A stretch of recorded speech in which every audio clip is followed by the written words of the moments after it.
Oui, bonjour, je suis le docteur Fadel Saïbou et je vais vous parler de la prostatomie radicale, une intervention qui vise à retirer la prostate en totalité ainsi que les vésicules séminales en cas de cancer localisé.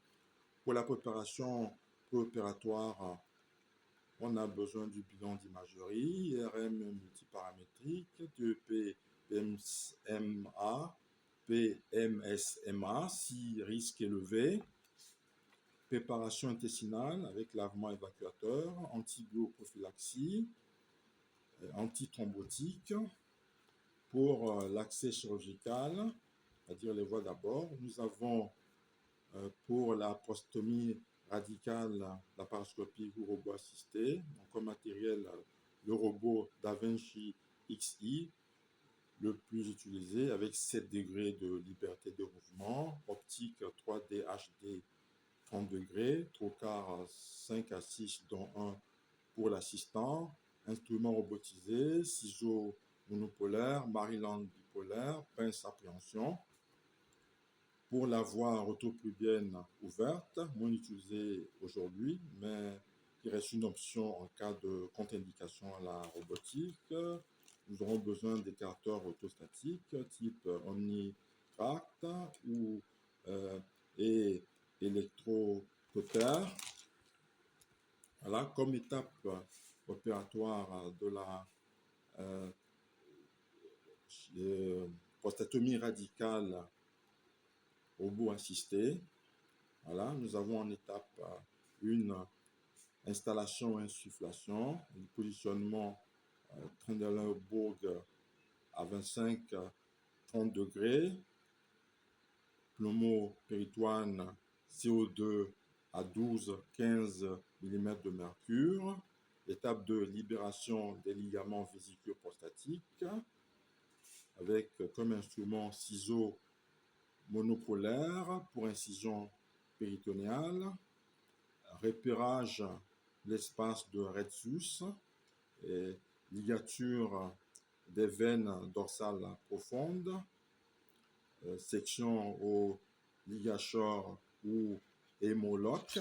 Étape 3, dissection des vésicules séminales avec comme technique dissection au ciseau bipolaire ou robotisé, repérage pour éviter les nerfs pelviens avec préservation si possible. Étape 4, section de l'urètre et du col vésical avec comme matériel nécessaire ciseaux robotisés ou ciseaux froids pour une section précise. Contrôle sphinctérien avec préservation du complexe sphinctéro-urétral. Étape 5, anastomose vésico-urétrale. Et comme matériel, nous aurons besoin de fils résorbables type monocryl 3.0 ou V-Lock en continu.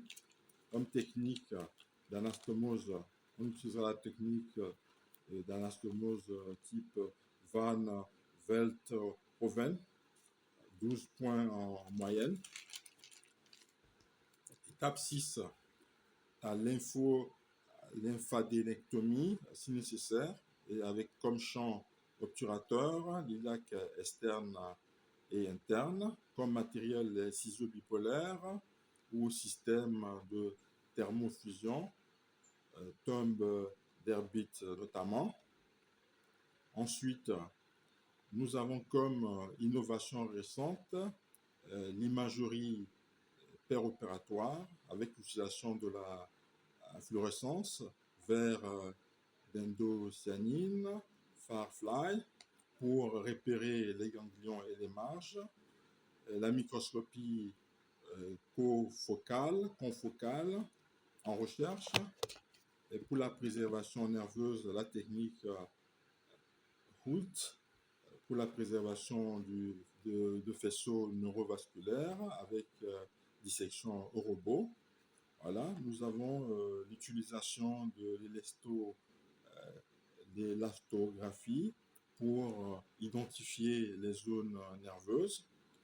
Voilà, pour les complications et leur gestion. Donc, nous avons l'hémorragie contrôlée par clip hémostatique type hémologue ou coagulation bipolaire, pour l'incontinence et rééducation périnéale précoce, par feedback notamment, pour la dysfonction érectile, utilisation d'inhibiteurs de la phosphodiesterase de type 5 ou injection intracaveineuse en post-op, pour le suivi post-opératoire, biologie, le dosage de PSA 6 semaines après pour surveillance, puis surveillance rapprochée, IRM multiparamétrique en cas de suspicion de récidive. Je vous remercie.